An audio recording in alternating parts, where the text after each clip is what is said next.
Hello, church. I've been thinking of you and praying for you often. You know, when I was 21, I remember working on a construction team. One of my coworkers came to work one day telling about a dream that his girlfriend had the night before. She saw a vision of Jesus talking to her.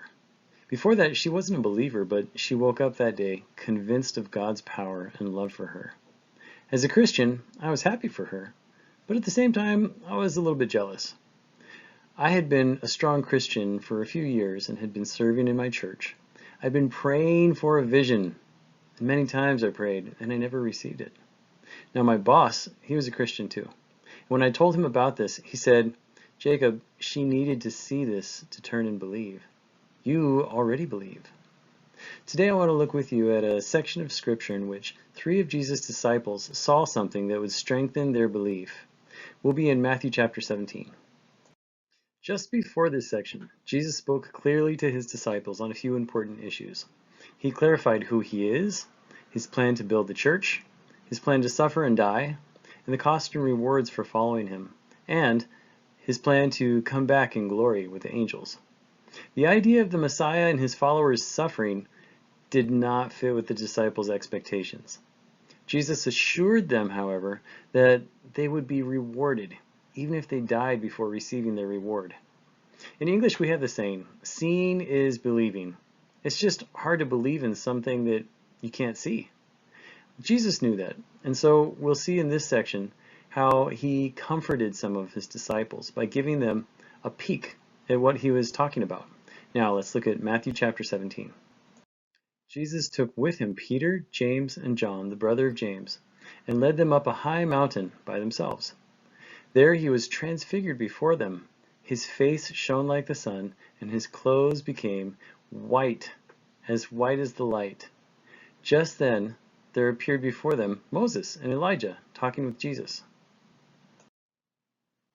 This word transfigure means to change into another form. It's the same word that Paul used in Romans chapter 12 verse 2, where he says to be transformed by the renewing of your mind. We see that Jesus was transformed, becoming bright, shining like the sun. He was glowing. The word glory includes the idea of light, glowing, or shining. What is the significance of this sight? First, the Transfiguration was a preview of his glory that is hidden for now, but will be fully revealed when he returns. In the section just before this, Jesus told his disciples that he will return with his Father's angels and in his glory. Here, the disciples saw a preview. Now we can expect that when he returns, it will be even more amazing to see. Second, the Transfiguration was a confirmation of their coming rewards. Now his teaching about their suffering was understandably difficult to accept. Rather than suffering, they had expected to stand with the Messiah King in his glory. Jesus told them about their need to carry their crosses and lose their lives. He had told them that he would come and reward each person according to their action.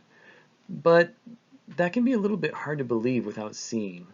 So Jesus proved or confirmed to the disciples that what he said is true by allowing them to see these 2 faithful servants from the past, now standing alive and well alongside their long-awaited Messiah in his glory. This confirmed that Jesus will deliver the faithful from death and allow them to stand again in his presence and glory, just as he said. Third, the Transfiguration was an encouragement about his own well-being. Jesus had just told them about his own suffering and death. Yes, he would suffer and die. Yes, it was part of his plan. But no, that wasn't the end of his power. Now that they have seen that he can raise Moses and Elijah to life, what Jesus had told them about his own death and return wouldn't seem so difficult to believe. I'm sure that all of this was reassuring to the disciples. Some of Jesus' teachings are hard to accept. It's natural to doubt what we can't see.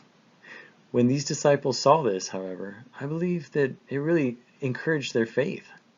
This is one of the amazing sights that the disciples witnessed.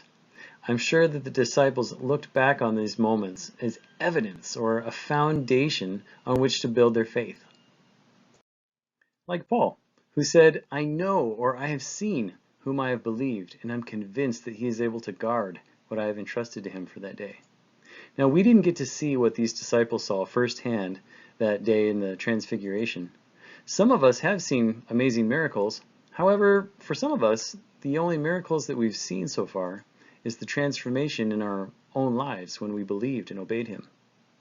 We're a bit like Timothy. We never saw Jesus firsthand. Paul said to Timothy, "As for you, continue in what you have learned and have become convinced of, because you know those from whom you've learned it." Timothy hadn't seen Jesus, but he'd seen Paul, and Paul was a transformed man. So let's aid others in their belief by sharing the message of God's power, both from the Bible and from our own lives, by living a transformed lifestyle as a sign to others who may or may not have witnessed God's power in their own lives yet. We are a transformation or a transfiguration miracle to shine for those around us to see. So let's shine for the world to see. God bless you, church.